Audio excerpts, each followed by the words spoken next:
Boy, we are back, ain't it? Full speed ahead. All my gripes I had with season two, the way because season two just plodded along to me and Mm-hmm. had shit that honestly don't matter. It's like they skipped ahead. The way they skipped through the bullshit in this episode, I love. Right. But I like the start of it. Seeing Mark become stronger really brought some excitement to me because I was tired of seeing him get his ass whooped for 2 years. I was just tired of it. I was tired of it. Facts. And I understand the irony of him being called invincible and getting his ass whooped every time. I Mm-hmm. got it. I did. Mark is in his Goku when he came out of Namek, came back from Namek, Okay. and remember he was just Goku was just damn near invincible when he came from Namek, man. It took that heart attack Facts. against the androids to really slow him down. This is where Mike. This is where Mark is. Mark is Mm-hmm. in his like, oh no, I'm that dude bag. And I Facts. liked it. I like seeing him with some confidence. And I like him really easing into the role of being Earth's protector, but also continuing to right the wrongs as a Viltrumite that Mm-hmm. his father started. Facts. What are your thoughts on the first episode and really, in the early going where we are with it? I'm glad they came out the gate the way they did, man. It was just a lot of filler for season two, a lot of slow movement. Mid-season pause almost killed it for me, man. Mm-hmm. Yeah, I appreciated it at first, the beginner stages of him getting his ass whooped. Because we all love to see a little bit of growth in our protagonists, right? Mm-hmm. You know what I'm saying? I'm never necessarily been a fan of people who come out and get it right away and they just come out the Yeah. gate OP. Like I've never really been a fan of that. The only So show that it worked on was One Punch Man for me. But the key exactly. thing about One Punch Man is not really about him, it's about the rest of the heroes. But it did Facts. work. Facts. Yeah, easily. Um but yeah, I do agree as well though. It also I think it went on too long with him getting his ass whooped and not taking it serious, you know what I'm saying? Yeah. It took your dad doing what he did for all this shit to come full circle for you. Mm-hmm. Uh, and like you said, I appreciate the fact that he knows he's that dude now. Like, He does. He really does. And his peers acknowledge it. yeah, Yeah. easily. So a good start, man. A good start, episode one for sure. All right. So let's dig into it a little bit. Uh what is duplicate's brother's name? Multi Paul. Yeah. Multipal came in pissed off, bro. Why did Multipal do my boy like that? Beating the shit He, out of Rex. he was beating the shit out of Rex. And Rex was like, dog, I did not kill your sister, man. What the fuck is wrong with you? Bro, Multipal, the way Multipal was beating his ass was so unnecessary, bro. So unnecessary. I'm like, why is he doing him like that? And I'm like, this hate is deeper than his sister. Like he always wanted to beat Rex's Oh yeah, ass. definitely. I like, and again, going back to Invincible being that dude, Invincible just handles it. Like, and the way he snaps out. So I want to say what I like about that scene. That scene was very reminiscent of his father. It was just on Right. a lower scale. Mm-hmm. It goes back to season two where he told him, "Stop fighting like a hero. I need you to fight like a Viltrumite." Yeah. And he cut through. He was beating all them paws. He was beating all their ass. And I loved it. I love the difference in his fighting style now. And Facts. how he just handled the situation. Then you had the dudes that were still in the Declaration of Independence, and he was easily handling them. Like it was, Mm-hmm. Invincible. The maturity in how he handles his powers, how confident he is. Right. It's a great change of pace for this character, and it shows some development. And I'm not. One thing I say, this show has gotten right since development. They have Hmm. done a pretty good job with that, and that continues. But yeah, he beat the fuck out of Multipal, and Duplicate had to come down and basically save Multipal's ass. Like, hey, if you keep going, Right. he gonna make sure you can't come back. So everybody calm down. Facts. And that gets us to the reveal, which we knew Duplicate was dead.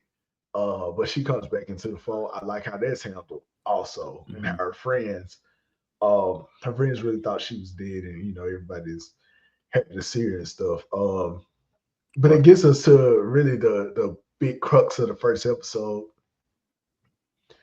Um, Doc Seismic is performing shenanigans. He was caught in season. I think they got Doc Seismic in season one, maybe two.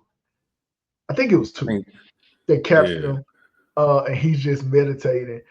And what's our boy name?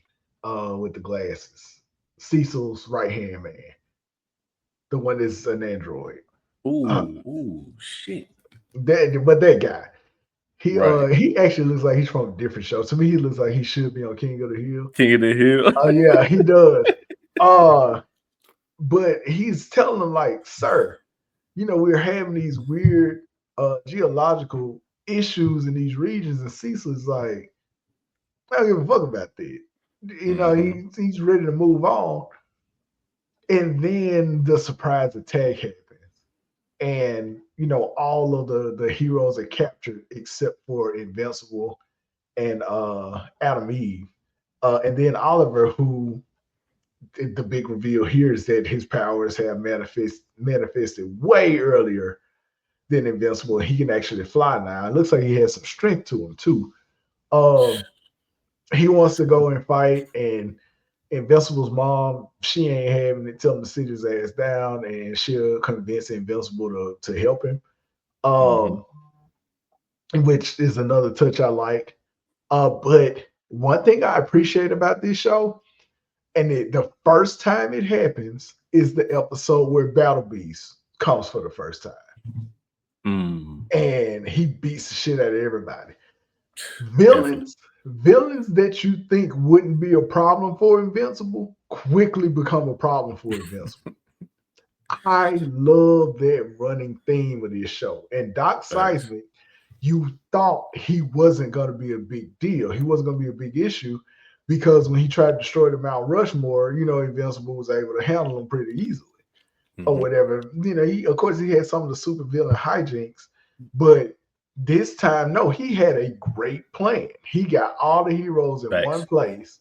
The only thing that messed him up is Adam, Eve, and Invincible weren't there. And even when they were there, they, make it abundantly clear. I don't mind him getting his ass whooped when it makes sense. It made sense for them to take the L that they were getting ready to take, against this team. Facts.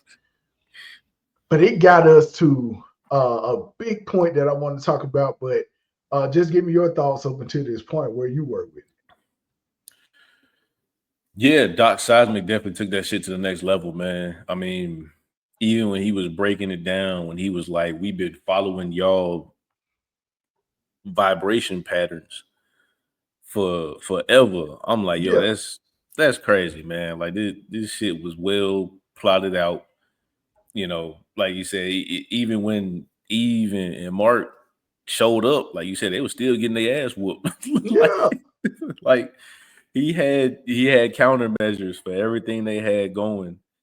Uh, so yeah, I you can appreciated beat that as their ass, well man. because we got the whole training montage of Mark when the episode started. So and so percent faster, so and so percent stronger, and all that. So it was good to see that nice jump, but it showed that even in that increase of speed, strength, of endurance, he's Mhm. still not all the way there yet. And Yeah, I he's not. appreciated that the most. Yeah, he's not at all. And again, like I said, it's that slow build, that slow build to get him to where he is more of that dude. Hmm. And like I said, I appreciate it. And I'm just trying to look it up because it's beating my ass that I don't know uh Cecil's assistant name. Like it is Oh, driving me Donald. nuts right now. That's his name? Yeah, it came to Okay. me like out Yeah. the blue. So but yeah, I love that development of his powers. And Mhm. just to continue on with it, Cecil comes to the rescue. And he has those dead zombie cyber soldiers that we saw in season 2. But he also has Darkwing 2 with him. And we all know Facts. Darkwing, I refresh my memory on him. You know, he was called Darkwing a murderer. I forgot when Darkwing 1 dies in that cursed city that's essentially Gotham.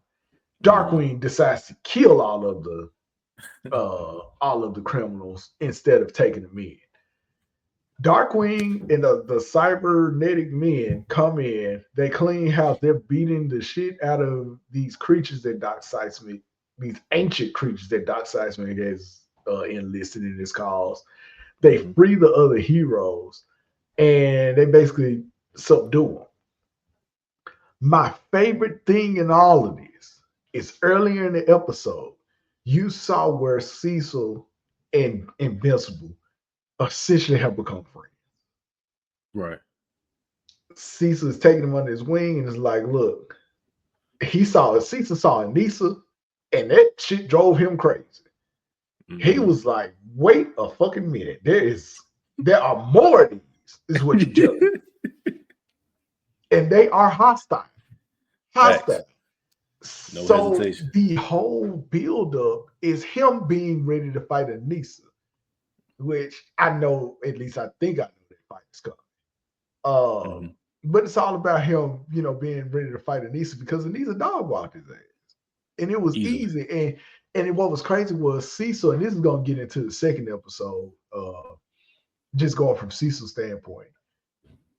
He has it that Mark is gonna be their best defense against another Omni-Man incident. But at Mhm. the same time, I also consider that he's seen Mark go through so much that he has contingencies, which comes Definitely. into again the cybernetic men and Darkwing. They help save the day, and Mark's reaction was perfect. Shout out to Steven Yeun for how he acted that part out, like the voice acting. And Mhm. everybody was like, Mark, like, chill. He has PTSD from Cecil fucking with him in just the last season. Just the Facts. last season. And he like, nah, fuck that. Why the fuck are we working with Darkwing? He killing people. Why the fuck Facts. are we working with these zombies? I just saw a good friend of mine go through some bull. Like, what the fuck is this? Mhm. I love that we didn't have to wait another episode to get to that confrontation. He took off, went to Cecil. Cecil's down playing. And by the way, Walton Goggins, that does not sound like Walton Goggins for me. I try to pick his voice up every time Cecil talks. Now I'm wondering, is Walton Goggins country or does he actually talk like Cecil? Facts. It It's the sounds like a real whole him. different man, right? But again, he does a great job, voice Mhm.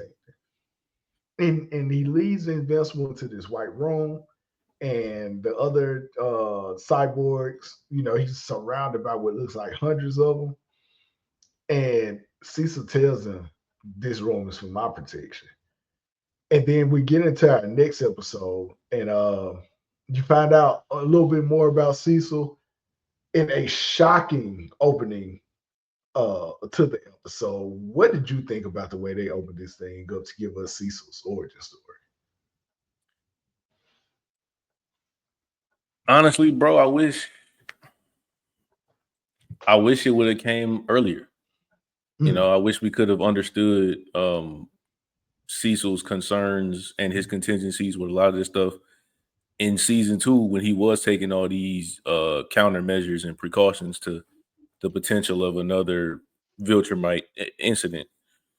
But even though the timing was late, I did appreciate seeing where he came from. mhm, Seeing his whole backstory and the the prisons. I mean, that shit was cold. I ain't gonna lie, man. Like, That prison shit was cold. yeah, that shit was cold, man. Yeah, that shit was dope.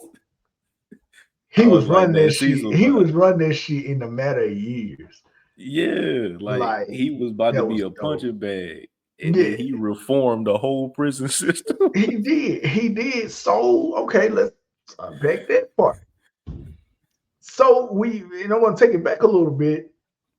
It's Right, these leading up to that. terrorists. Yeah, it's these Mhm. terrorists. They're getting ready to set off this nerve chemical, which it does heinous things to your body, melts your skin off. Right. And I love the explanation that that's his old skin. That's what's left of his old skin after Yep. he melted him off when he was trying to protect people. You see Mhm. that Cecil is willing to put his life on the line for a cause that he believes in. And that Facts. cause was putting away the bad guys.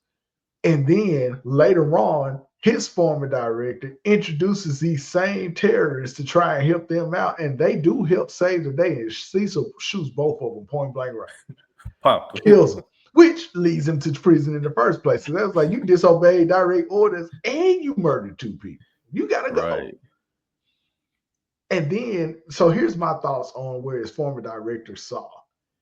His former director is like, if he can reform these criminals and turn prison around, let his ass out and he can have my job.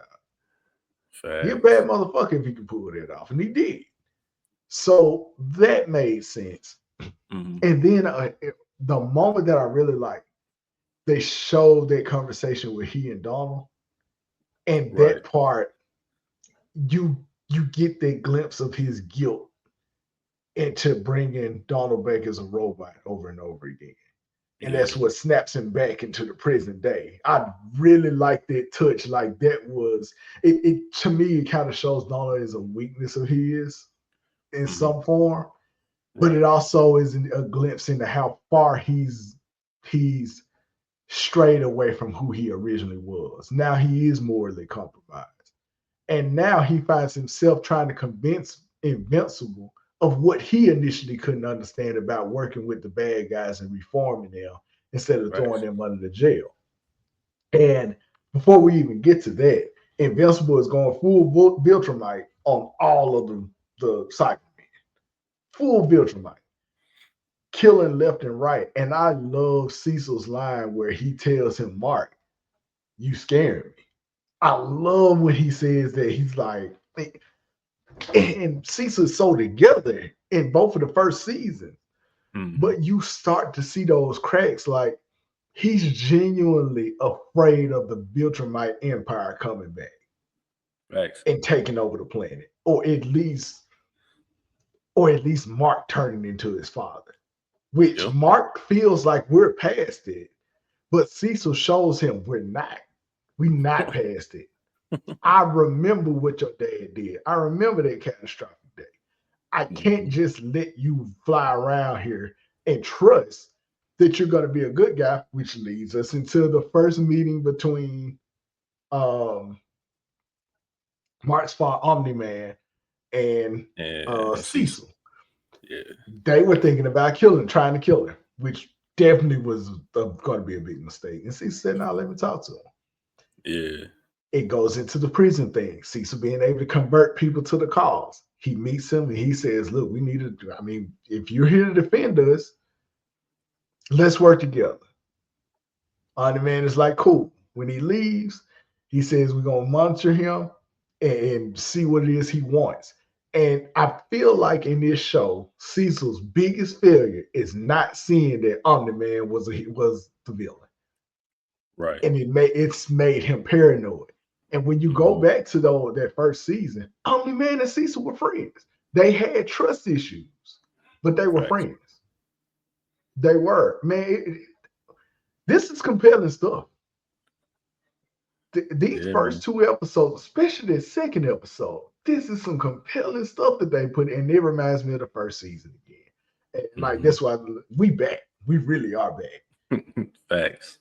Um, but yeah, the battle between Cecil and Mark, which is incredible. You find out like the depths in which Cecil was willing to go to be prepared for Mark It's crazy. Even implanting something in his head to duplicate the scream of a monster that scream did hurt Mark when they were fighting. Yeah, crippled him. Like Cecil's plan was great. I'm gonna be honest.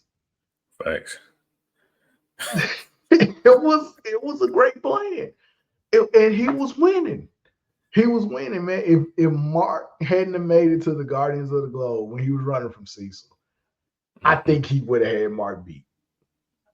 Honestly. Tell me what you thought about the scene and how it unfolded when he does make it to the Guardians of the Globe. Yeah, man. Just a quick run back. I loved, like you said, all those scenes were beautiful.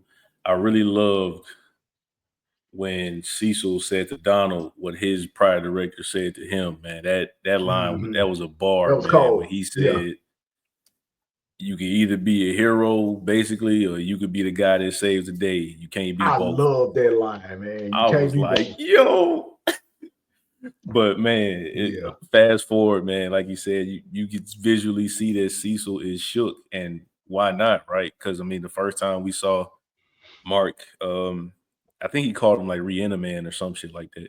That's The that. first That's the name. time, Yeah. The yeah, reanimate. first time Mark was fighting the Reaniman, when they first, discovered him, he was getting his ass whooped. Now, like you said, his fighting style has changed. He's going with the clean chops, cutting heads Mhm. off. He was waxing them. Right. And then leading up to the siren, him taking off, man. And even then, in that slick moment, I think Cecil still is in a mode where he's still trying to salvage whatever him and Mark can have. I agree. I was just gonna Because, bring that up next, but go ahead. yeah, bro, like, because he had a chance to drop him anywhere Yep. with that siren, but he showed concern, albeit, like I said, whether to, actually have compassion for the young man or to try to help rebuild what they had. He didn't want to just drop him anywhere, for his own safety and also not being able to find him. Yeah. So that really kind of spoke volumes to me in a way, because as afraid as Cecil was and on edge as he was, even getting to the Guardians, like he still was, everybody stand down. Mark, come back with me. We need to Mhm. talk about this. He was still trying to salvage that. I think, like you said, trying to prevent Omni-Man 2.0 from happening. And I like you hear the concern in Cecil's voice, and Mm-hmm. he's pleading with Mark. Like I, I know you don't understand this, Right. and we, the audience, know why Cecil has done what he's done. Mm-hmm. But it's twofold for Cecil to have to explain this to Mark. The first thing is, look, bad guys can be resources too. The planet, Right. the whole situation is not black and white. I know you know that because you just brought back another half Viltrumite with you after you saw your father again. I know you know it's not black and white. We can sit down and talk about this. That's the first point. Facts. The second part of it is he has to explain to Mark, yeah, I'm still concerned about you being a Viltrumite after we made all of this progress. Yep. That was going to be a difficult conversation as it was. Mark fast tracked that conversation and honestly ran up on him in the Pentagon. And he was Oh like, yeah. I got to defend myself because I already know where this was going. It wasn't Facts. even, he didn't even let it slowly escalate. Cecil Nah. had it in his mind that I'm not putting the reanimate program, I'm not putting it on ice, and I'm not locking up Darkwing again. Mm-hmm. We're going to have to fight this out. I already know where this is going to go. And Cecil just initiated. Facts. I enjoyed the Guardians of the Globe part because now it's out in the open. Mm-hmm. Now everybody has to kind of witness what it is that Cecil really thinks of one of them. And as it's playing out, Robot is like, I can turn the sensor off. And he turns it off, and Mark does what? He turns full Viltrumite again and beats all the Reaniman's ass again. Full Viltrumite. And then he ends it with grabbing Cecil by the throat, man. Choking And the I shit out of thought, I was like, is he about to go for it right here? him. And he Right. just tell him, he said, you come near me or my family again, and I'll kill you. I'm gonna kill you. That's a far cry from the mark before he killed Angstrom Levy. Mm-hmm. That mark tried to preserve everybody's life. After Angstrom Levy, once you go against that no kill rule, which is Batman's whole thing, where do you stop? Facts. We got to see a little bit of it. And he told him, but here's what I noticed. Mark is putting the line in his family.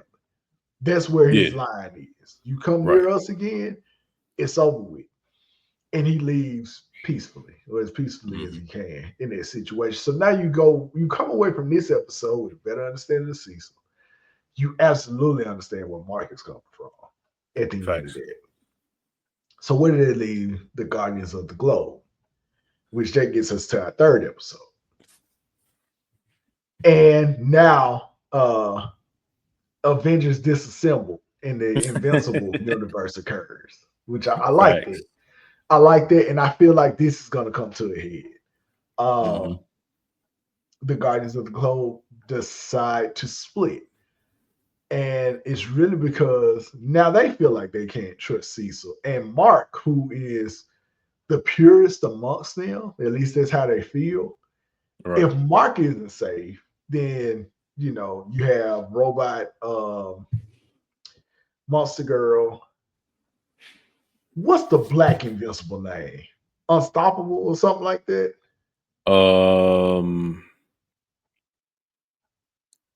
I feel like it's Unstoppable.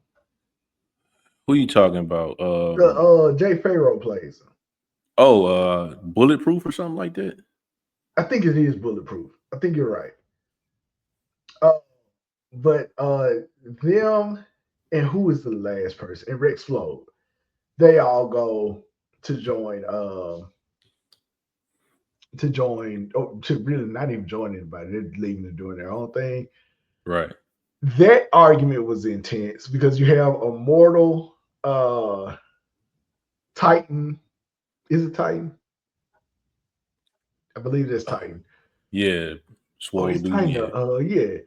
Immortal Titan, Duplicate. By the way, with the prior team, the Shrinking Girl, she goes with them too. Right. Immortal, Duplicate, and Titan. They all, decide to stay behind. I love the moment when Titan asked Robot, like, I know you like Monster Girl. Why are you really going? And Robot gives it to him straight. Right. Invincible is the strongest hero. I want to be on Hey. this good side. You know what? Robot, That's some real shit. can't blame you for that. That was the realest shit anybody said. I'm not about to try. Y'all can try y'all luck with him. I seen them more to go against the Viltrumite and how they win. It didn't go in his favor. Facts. So I'm out. That's who I'm interested in how they would handle Mark and fight Mark. Right. Robot. Because if Cecil had those contingencies, ain't no telling what Robot got in his sleeve. Yeah, you're right. 1000%. Robot ready to roll with the boy. He ready to roll with the boy. He been ever jump off, but again, it's smart. And then it went over Monster Girl's head when he told him, when she kind of thanked him for helping Mark out, or joining her, and he said it made the most logical sense. Went over her head. She all in love and shit. Which that's why Titan followed up and was like, nah, man, nah, level with. Facts. Like, really? Why did you do? That's it. So I enjoyed that, and I enjoyed the split between them. Then you have Mark training Oliver. Right. And that part where he comes out with his costume and he says his name is Kid Omni-Man. Oh man, I lost it. Mark and the costume designer was like, oh, you gotta be shitting me. Mark said, you cannot go out there calling yourself Kid Omni-Man. You cannot under any circumstance call yourself that. Let's take a step back. I love the opening of this episode, the silent opening with just the music playing, and you had the super villain gay couple Mm-hmm. um, in their trials and tribulations. And I love how it transitions to our main characters. Because I'm thinking, okay, you all are gonna give me like, and this still could be true in another episode. But I'm like, okay, you give me this somber origin story about what our main episode is gonna be about. No, not Kid Omni. Yeah, it was him. He just comes in and punches the shit out of one of them, and the music stops. That was hilarious. The music stops. He's like, nah, man, we here now. We whooping ass. Facts. Oh, but yeah, man, what did you think about this episode? Just where it starts us off with the new status quo for the Guardians of the Globe, and where Mark is in terms of spending time with Oliver. Man, it's a delicate relationship for sure. I think Mark is obviously trying to somewhat appeal to, obviously the big brother, little brother relationship. But I think what he's missing is it seems like Mark is almost trying to appeal to his human nature, but he doesn't Mm-hmm. have any.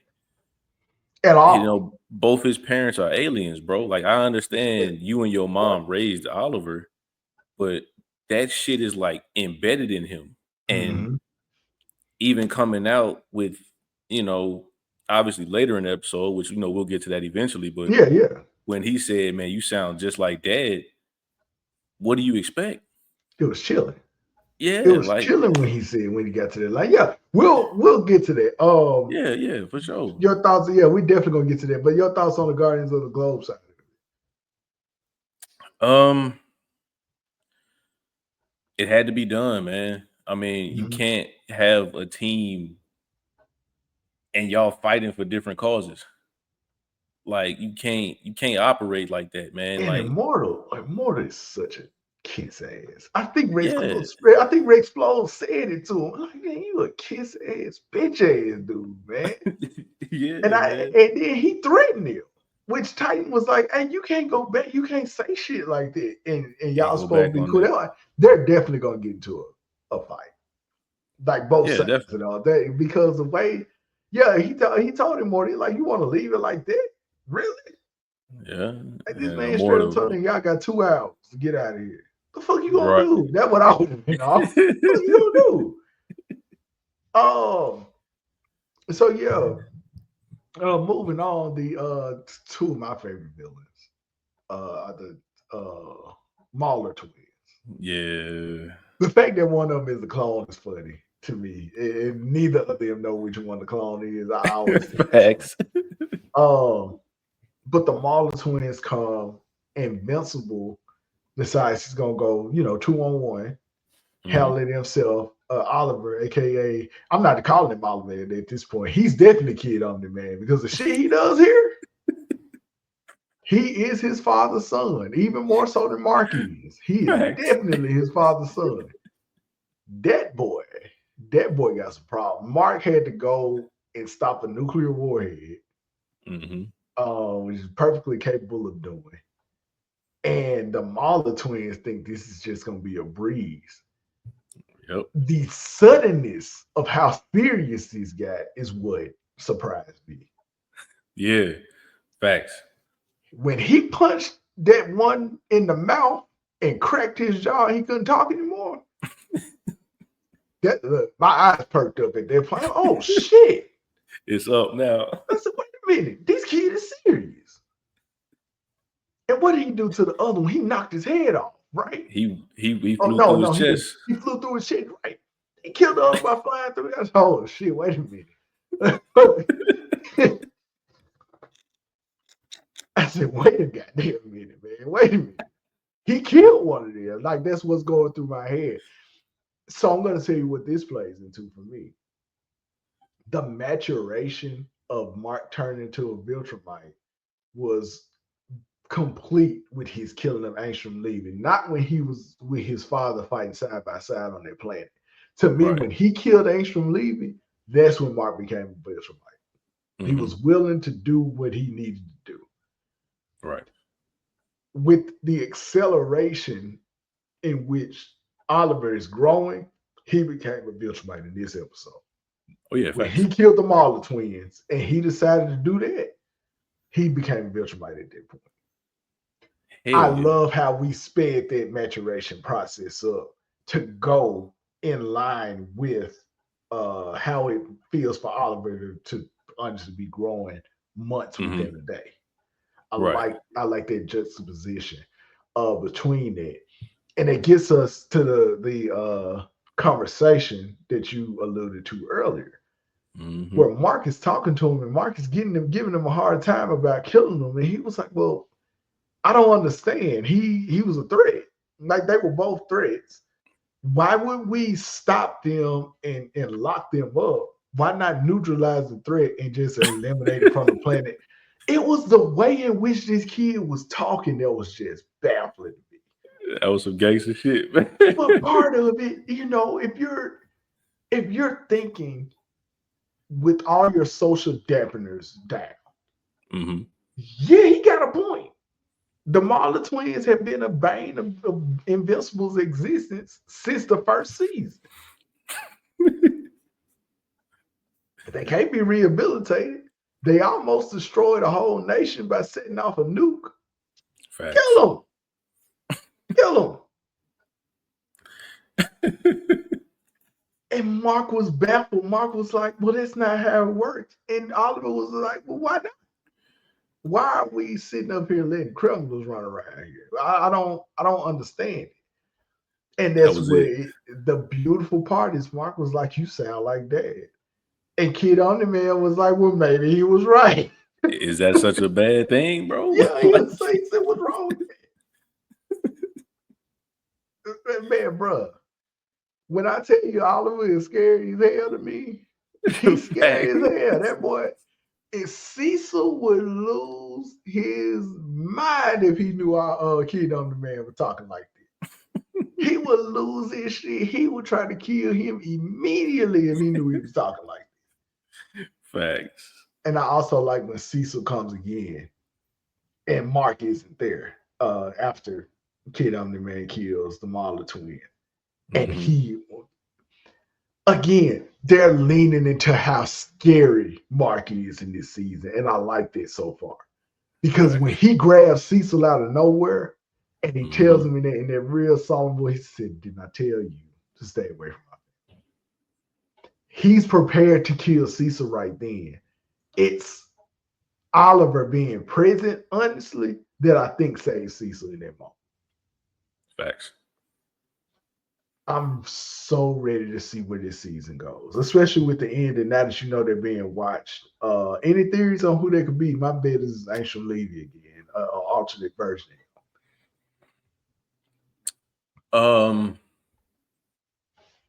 That is that's a good hypothesis for sure. It's either him or I don't know, man. I think that might be a little too far-fetched for now. I think that is a solid bet to say him. I don't know, man. I feel like it could be Old Buddy, man. Yeah, it could be Old Buddy who told Alan about going to go recruit and stuff. Yeah. Speaking of, I can't wait for Omni-Man and Alan Alien to break out. That's gonna be a fun fight scene because, like, Adam let the Viltrumites beat him. So I really want to see him cut loose, and I'm pretty sure it's coming when they break out. I think that's gonna be a dope scene when we get there. But so far, overall, I'm locked in. Like, I said it to myself, like, this season gonna have to come with it, or this show's gonna lose me. And so far, everything that we love about Invincible has come back, man. But it's a really compelling story, and the main thing, making a situation of how far into his Viltrumite nature Mark is gonna lean into be your core story, I think is a good idea and a good way to go. Because it's something that's very unique, really, in the superhero genre. Right. About this show is that there is a bad nature in your primary protagonist, and Mm-hmm. him fighting against it after in the first season, in the first episode, being shown how a full-fledged version of that bad nature can go, and Omni-Man killing the original Guardians of the Globe. I feel like there's such a compelling story to make the son suffer from the sins of the father, and that Facts. be your core of the series. And I mean, it's really compelling stuff. And I've enjoyed it so far. I've enjoyed all three of these episodes. And we're looking forward to it. I'm trying to Mm-hmm. figure out. I think we're gonna do standalone videos for the rest of these episodes. Um, Yeah, yeah, that's a good just point. yeah. I think we're gonna continue. We're definitely gonna continue to review them, but yeah, so far, so good, man. I'm very impressed. U-GeekTV.